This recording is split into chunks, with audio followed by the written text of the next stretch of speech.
3장에 대해서 여러분들과 오늘 함께 은혜의 말씀을 나누겠습니다.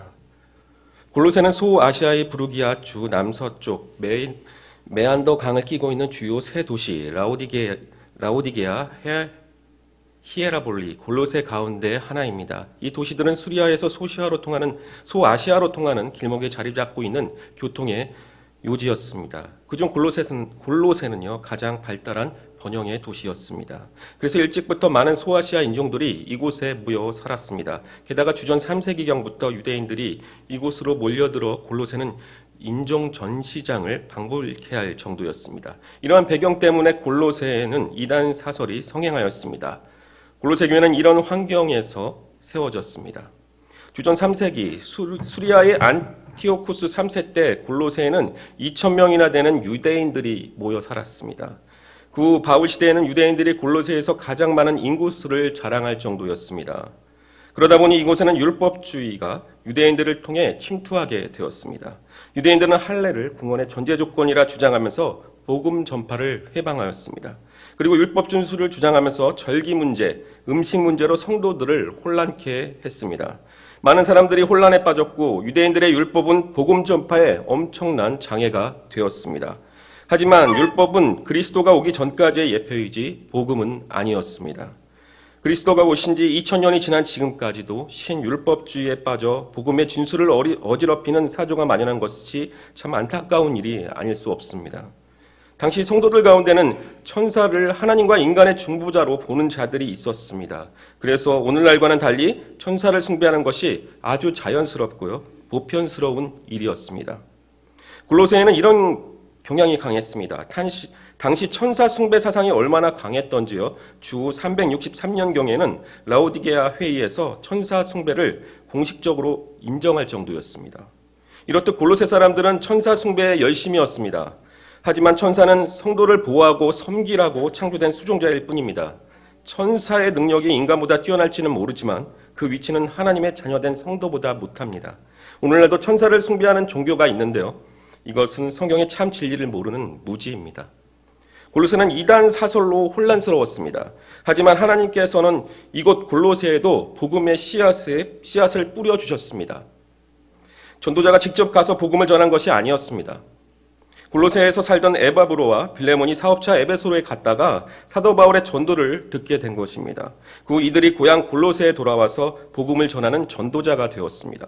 에베소에서 바울에게 복음을 듣는 이 빌레몬은 고향 골로새에서 복음을 전했습니다. 하지만 예배처를 구할 수가 없었습니다. 빌레몬은 자기 집을 예배처소로 기증하였습니다. 이렇게 하여 세워지게 된 것이 바로 골로새 교회입니다. 한 사람이 열심히 있는 성도에 의해서 골로새 지역은 복음화가 되고 하나님의 교회가 서게 된 것입니다. 가정이 복음화되고 지역이 복음화되는 것도 결국은 복음의 열심인 한 사람의 성도에 의해서 이루어집니다. 하나님은 물론 많은 사람을 들어 쓰시지만 대개의 경우 핵심적인 한 사람을 사용하십니다. 오늘 그 한 사람이 여러분들이 되시기를 간절히 소망합니다. 그 한 사람에게 복음의 불을 붙이고 그 붙은 불이 확산하도록 하십니다. 우리도 이런 열심으로 하나님을 섬기고 우리 지역을, 이 춘천 지역을 복음화해야 할 것입니다. 골로새서 1장에서는 골로새에 있는 성도들에게 문안 인사를 한 후에 예수님께서 어떤 분이시고 또 예수를 통해 아버지 하나님께서 우리를 위해 어떤 일을 하셨는지 설명합니다. 또 2장에서는 골로새서를 쓰게 된 계기인 거짓 선생들의 오류와 잘못을 다뤘습니다. 3장과 4장에서는 1, 2장에서 다룬 원리들을 근거하여서 삶에 적용하고 실천할 것을 다룹니다. 기독교는 언제나 바른 진리를 가르칠 뿐 아니라 그 진리에 입각해서 살아갈 것을 권면합니다. 그런데 우리는 그 뜻대로 살아가지를 않습니다. 그래서 골로새서 3장은 무엇을 하고 무엇을 하지 말아야 할지를 이 삶의 현장에서 감당할 구체적인 적용점들을 제시합니다. 사람들은 말씀을 듣고 순종하는 일에 실패하는 이유가 있습니다. 본문 1절에서 2절입니다. 그러므로 너희가 그리스도와 함께 다시 살리심을 받았으면 위의 것을 찾으라. 거기는 그리스도께서 하나님 우편에 앉아 계시느니라. 위의 것을 생각하고 땅의 것을 생각하지 말라. 그러므로라고 시작을 합니다. 이 말씀의 의미는 앞장 2장 20절을 다시 보시면 이해가 조금 더 훨씬 쉬우십니다. 너희가 세상의 초등 학문에서 그리스도와 함께 죽었거든. 이 말은 진리이신 예수를 믿어 이와 같이 복된 자리로 들어왔으므로 라는 의미입니다. 성도에게 걸맞는 삶을 살라고 권면한 것입니다. 성도가 된다는 것은 예수와 함께 죽고 예수와 함께 사는 것입니다. 우리가 말씀대로 살고 죄를 이길 수 있는 길은 죄를 행하여 죽고 하나님을 향하여 살아나는 것입니다. 그래야 말씀대로 사는 힘을 얻을 수 있습니다. 우리가 성도로서 예수와 함께 죽었고 예수와 함께 다시 살아났기 때문에 우리는 위의 것을 찾아야 합니다. 이 NIV 성경이 있는데요. NIV 성경에서는 위의 것을 찾으라라는 이 부분을요. 마음을 위에 있는 것들에 두어라. 마음을 위에 있는 것들에 두어라 라고 번역되어 있습니다.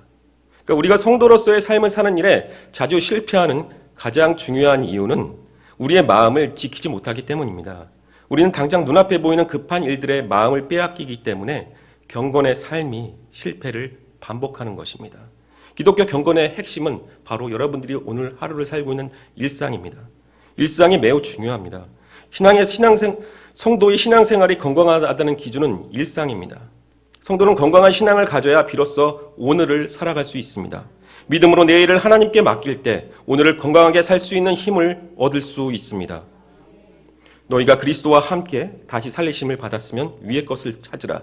너희가 그리스도와 함께. 위는 그리스도께서 계신 곳입니다. 마음이 제일 중요하고 그 마음 위의 것에 두는 이유는 그곳에 예수께서 계시기 때문입니다. 기독교 윤리는요, 관계 중심의 윤리이지 일 중심의 윤리가 아닙니다. 성도들은 예수와 맺은 새로운 관계 때문에 이 땅에 살아갑니다. 말씀은 우리를 유익하게 합니다. 말씀에 따라 살아가는 이유는 그리스도와의 관계 때문입니다. 그리스도와의 관계 때문에 사람과의 관계에서도 우리는 회복합니다. 우리는 예수께서 계신 그곳에 마음을 두고 우리 마음의 우선순위를 예수와의 관계에서 시작해야만 비로소 모든 것들이 정상적으로 돌아옵니다. 그래서 우리가 구체적으로 무엇을 하고 무엇을 하지 말아야 할지를 권면받기 전에 우리의 인격과 삶의 중심인 마음을 하나님 보좌 우편에 계신 예수께 두어야 합니다. 예수가 계신 곳에 집중하여 예수를 즐거워하고 기뻐하며 그분을 닮아가는 일에 우리들은 힘써야 합니다. 예수께서 계신 곳에 초점을 맞추고요. 우선적으로 드려야 함에도 어리석게도 바쁜 일상에 마음을 빼앗기기 때문에 대부분은 주께 마음을 두는 삶에 실패합니다. 눈에 보이고 손에 잡히는 것에 마음을 빼앗기죠. 우리의 인격과 삶의 중심인 마음이 다른 것에 빼앗기기 때문에 삶이 힘든 것입니다. 다른 어떤 것보다 마음을 그리스도께 두고요. 가정과 여러분들의 일터에서 또한 삶의 순간마다 주께 드리는 마음을 가져야 합니다. 위는 또 예수님께서 계신 곳일 뿐만 아니라 하나님 보좌 우편입니다. 하나님의 보좌 우편은 권세와 통치를 의미하는 곳입니다. 주님의 통치가 임하는 그곳에 마음을 두라고 합니다. 그 위에 마음을 두어야 예수 그리스도의 권세와 통치의 연장선에서 우리가 오늘을 살 수 있기 때문입니다. 죄가 인생에 들어온 후에 사람은 아무리 좋은 것을 많이 하고 많이 소유해도 만족할 수가 없습니다. 인간의 욕망은 끝이 없습니다. 우리 속에서 욕망은 계속 일어나는데 아무리 채워도 채워지지 않습니다. 세상은 우리에게 이 땅에 좋은 것이 많고 눈에 보이지 않는 것은 없는 것이다 라는 메시지를 계속 던지기 때문에 우리가 아무리 말씀을 들어도 세상과 타협하게 됩니다. 그러나 우리의 마음을 바로 위에 두면요, 세상의 메시지를 거스르는 힘이 생깁니다. 예수 그리스도께서 계신 하나님의 보좌 우편, 곧 권세와 통치가 있는 곳에 마음을 두면 세상의 메시지에 마음을 두지 않을 수 있습니다. 주께서 역사하시는 권세와 통치를 볼 수 있기 때문입니다. 우리의 마음을 위의 것에 두어야 합니다. 주님의 통치가 실현되고 주님의 왕권과 권능이 역사하며 주님의 존영과 아름다움이 나타나는 위의 것에 우리의 마음을 두고 살아야 합니다.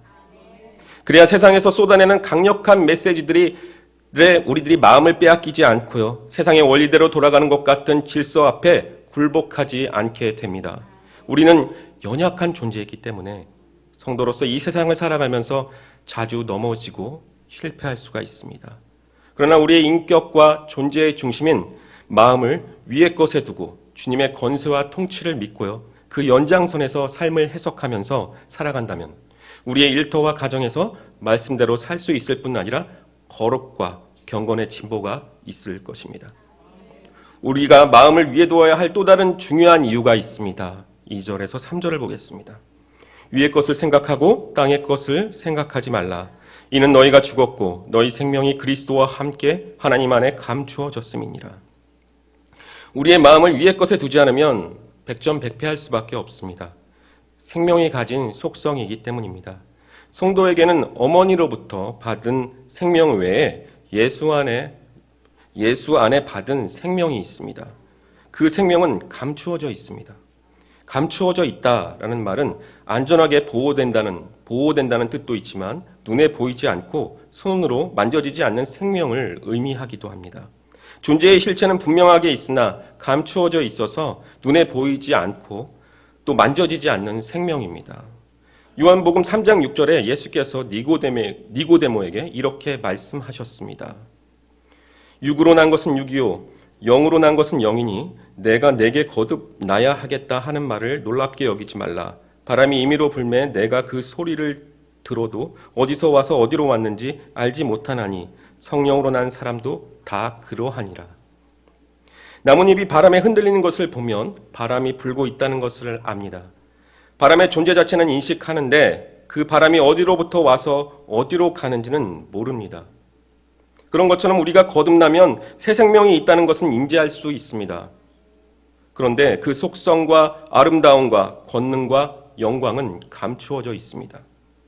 우리가 감추어진 생명을 갖고 있기 때문에 우리의 마음을 위의 것에 두지 않으면 그 생명이 자라지 못하고 말라서 죽습니다.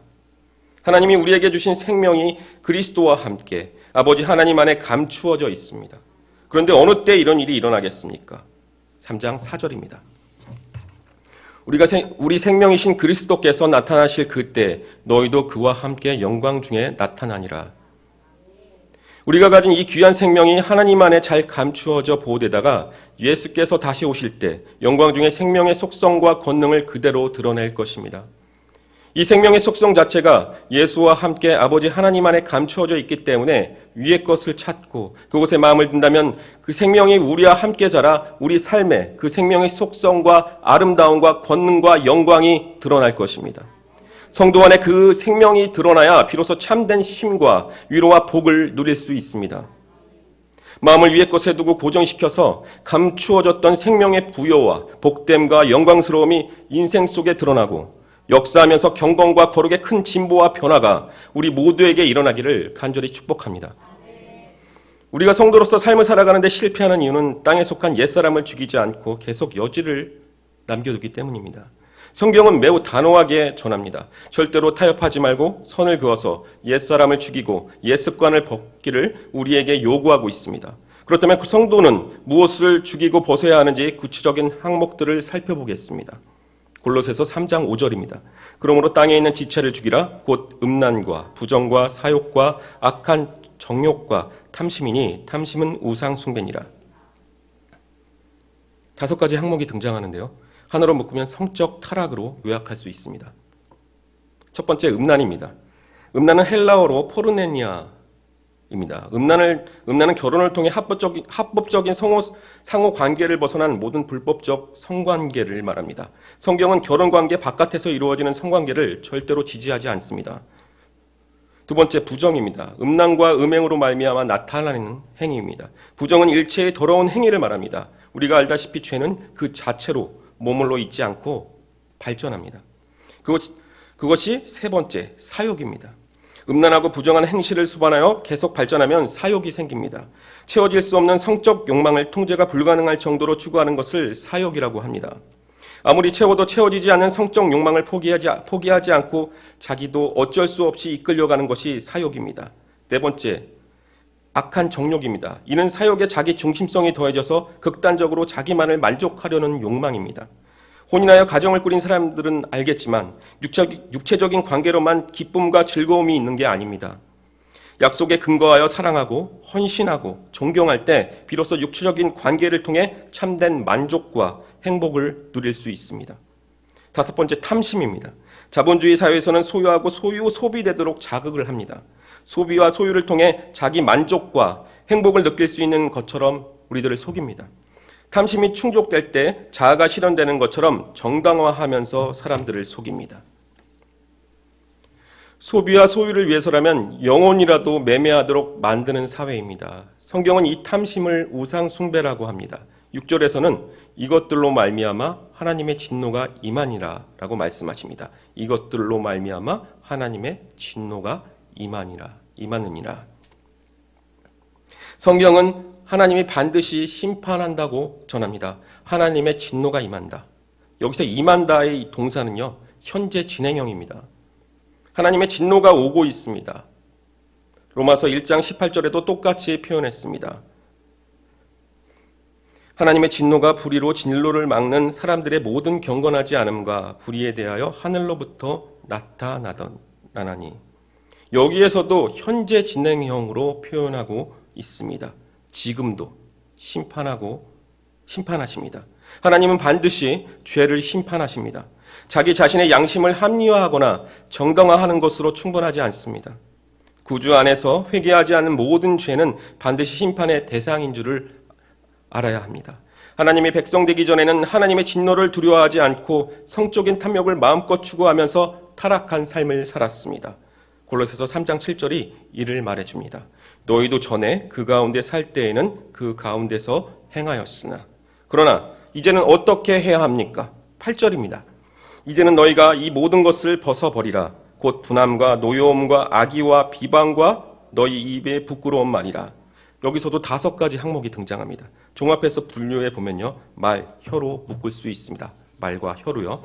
말과 혀를 통제하지 못하는 사람은 예나 지금이나 변함이 없습니다. 하지만 성도가 된 이후에는 이 옛사람의 나쁜 언어 습관을 반드시 버려야 합니다. 야고보는 이렇게 전했습니다. 야고보서 1장 26절에서 야고보 사도는 이렇게 전했습니다. 누구든지 스스로 경건하다 생각하며 자기 혀를 제갈 물리지 아니하고 자기 마음을 속이면 이 사람의 경건은 헛것이라. 자기 스스로를 믿음이 있다. 구원의 확신이 있다. 신앙생활을 잘한다고 하면서도 혀를 통제할 줄 모르는 사람은 가짜라고 합니다. 우리는 어리석을 뿐 아니라 교활하기도 합니다. 우리는 스스로 굉장히 신앙적인 것으로 생각하는 몇 가지 항목만을 붙들고요, 성경이 전하는 준엄한 경고를 무시하면서 자기 자신을 합리화하며 돌이키지 않는 악한 자들입니다. 예수 믿은 후에 이런저런 종교적 체험을 했다고 자랑할지라도 혀를 다스리지 못하면 그 경건과 신앙은 가짜입니다. 그렇다면 어떠한 혀를 다루어야 할까요? 혀에 관한 5가지 항목을 살펴보겠습니다. 먼저 분함입니다. 분함이란 분노가 혀로 발산되기 전 마음의 상태를 말합니다. 마음속에 지속적으로 미움과 증오가 있습니다. 어떤 특정한 사람을 향해 계속되는 미움과 분노가 마음에 자리 잡고 있습니다. 마음에 품고 있는 것은 언제나 드러납니다. 결국 분함은 노여움으로 드러납니다. 마음속에 있는 것이 분함이라면 바깥으로 표현하는 것이 노여움입니다.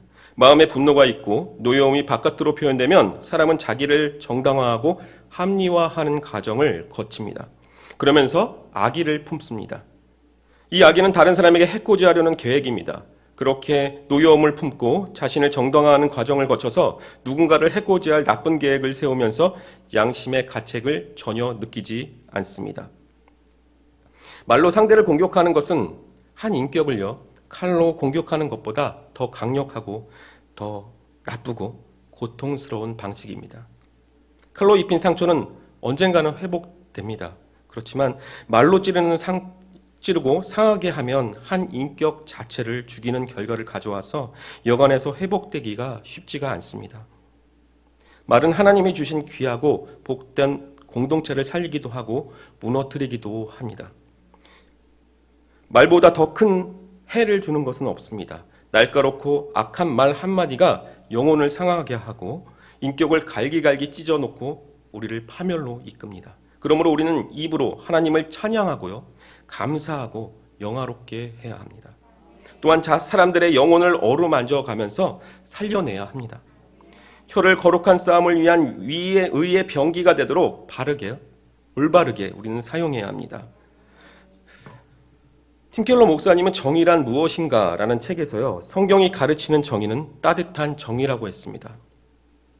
아버지 하나님의 죄인을 포기하지 않고 구원하시기 위해 아들 하나님을 십자가에 달아 죽이심으로 공의를 만족시키고 동시에 죄인들에게 살 길을 열어주는 것이 교회와 성도가 행하는 정의입니다.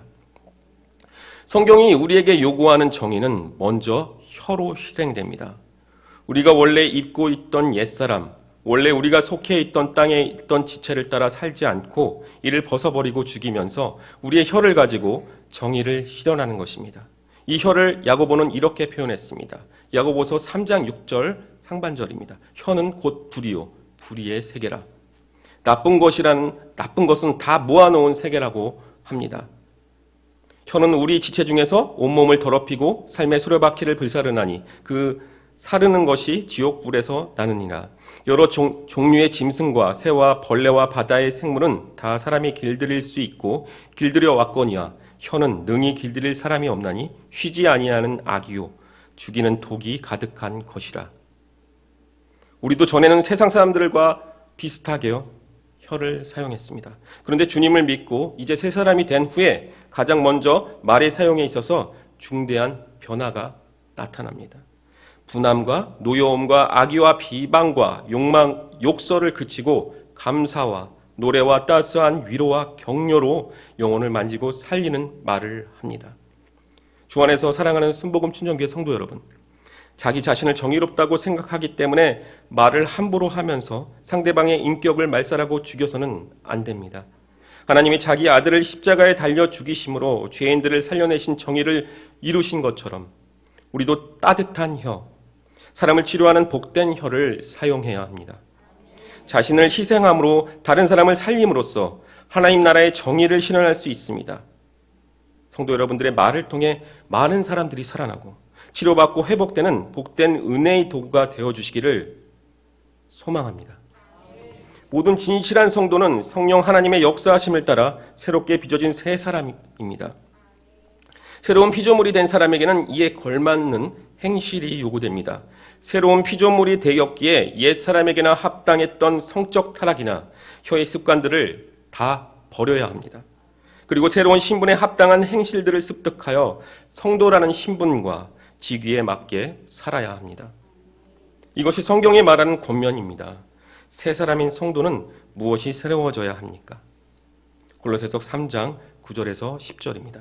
너희가 서로 거짓말을 하지 말라. 옛사람과 그 행위를 벗어버리고 새 사람을 입었으니 이는 자기를 창조하신 의의 형상을 따라 지식에까지 새롭게 하심을 입은 자니라. 사람은 예수를 믿었을 때 성령 안에서 새로운 피조물이 됩니다. 그리고 새로운 피조물이 된 성도는 무엇을 바라보고 인식하는 지식의 변화가 온다고 합니다. 한꺼번에 다 바뀌는 것은 아니지만 인식과 지식에 있어서 큰 변화가 시작됩니다. 지식은 모든 변화의 단초이기에 참으로 중요합니다. 우리가 예수를 믿으면 이 지각이 열립니다. 그리고 바르게 알 수 있는 길이 열립니다. 이것이야말로 성도로서 살 수 있는 출발점입니다. 지식에까지 새롭게 된 결과는 무엇입니까?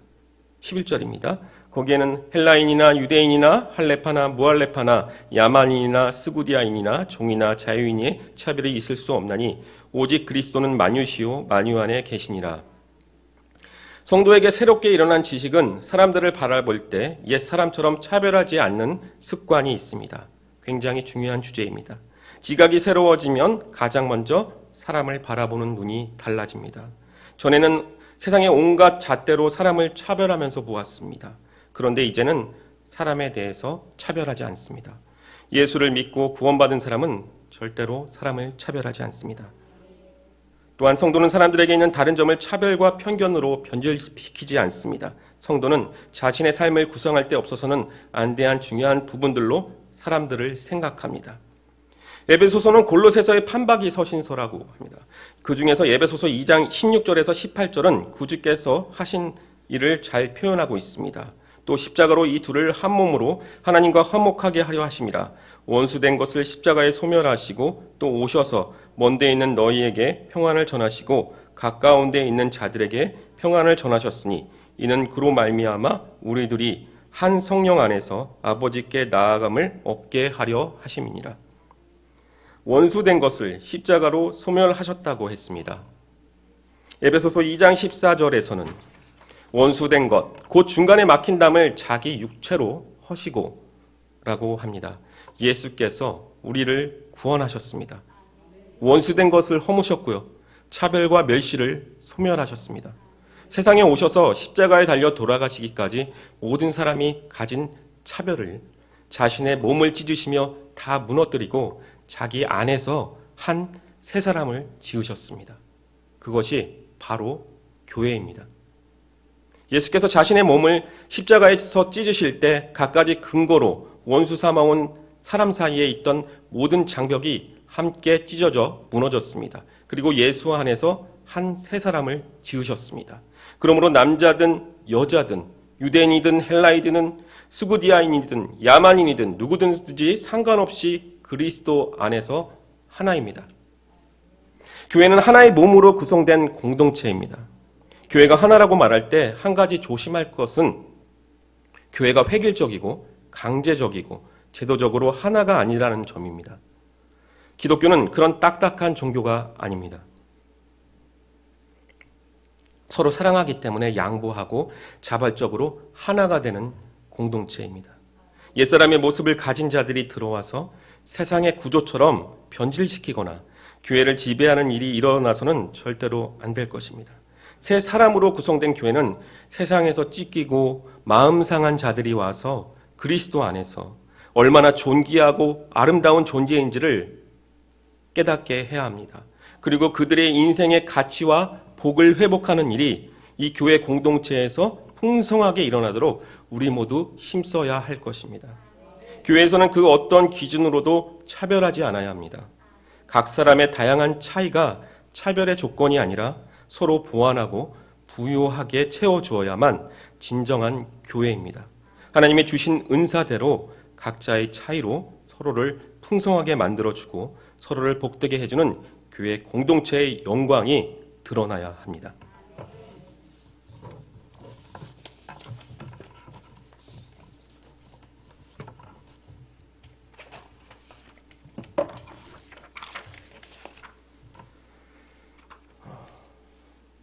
문제 보겠습니다. 7번 바울은 고린도 교회에게 무엇을 찾으며 무엇을 생각하고 무엇을 행동하라고 말했나요? 위의 것을 찾으라고 하셨죠. 위의 것을 생각하고 땅의 것을 생각하지 말라라고 말씀하셨습니다. 바울은 8번입니다. 바울은 우상 숭배의 정의를 어떻게 말했나요? 땅에 있는 지체를 죽이라. 음란과 부정과 사욕과 악한 정욕과 탐심이니 탐심은 우상 숭배니라 라고 말씀하셨습니다. 기도 제목입니다. 주여 건강한 성품과 성숙된 생활로 날마다 주의 교회를 세워가게 하옵소서. 경건한 성품과 성숙된 생활로 날마다 주의 교회를 세워가게 하옵소서. 사랑의 하나님 감사합니다. 오늘도 생명의 말씀, 은혜의 말씀을 주시니 감사합니다. 위의 것을 찾으며 위의 것을 생각하며 위의 것을 땅의 것을 생각하지 않고 위의 것을 찾는 우리 성도님들 모두 되게 하여 주시옵소서. 정말 하나님 감사해서 오늘 감사 헌금 범사에 감사드립니다. 감사 헌금 드립니다. 21일 동안 기도 제목을 올려드릴 수 있도록 인도하신 주님 감사합니다. 감사 헌금 드립니다. 새벽제단 61번째 번제물을 올려드립니다. 하나님께 감사드립니다. 감사 헌금 드립니다. 김광종에게 축복의 집을 허락하여 주시옵소서. 100번째 예물을 올려드립니다. 김순화에게 성령 충만 믿음 허락하여 주시옵소서. 100번째 예물 올려드립니다. 자녀들에게 성령 충만한 믿음 허락하여 주시옵소서. 100번째 예물을 올려드립니다. 하나님 감사드립니다. 너무 감사함에 늘 감사하는 생활을 살아갈 수 있는 우리 성도님들 모두 되게 하여 주시옵소서. 주신 것에 감사해서 하나님께 오늘 이른 새벽 귀한 물질을 올려드립니다. 하나님 흠양하시고 기뻐 받아주시옵소서. 하나님의 나라를 확장하고 하나님의 나라를 세워가는데 마음껏 사용하여 주시옵소서. 우리 성도님들 또 물질적으로 어려움 받지 않도록 부족한 부분들을 채워 주시옵소서. 물질 때문에 시험 받지 않도록 풍족하게 채워 주시옵소서. 늘 하나님께 감사하며 이웃들과 더불어 살며 함께 나누며 살아갈 수 있는 우리 성도님들 모두 되게 하여 주시옵소서. 감사드립니다. 예수 그리스도의 이름으로 기도드립니다. 아멘. 오늘 말씀을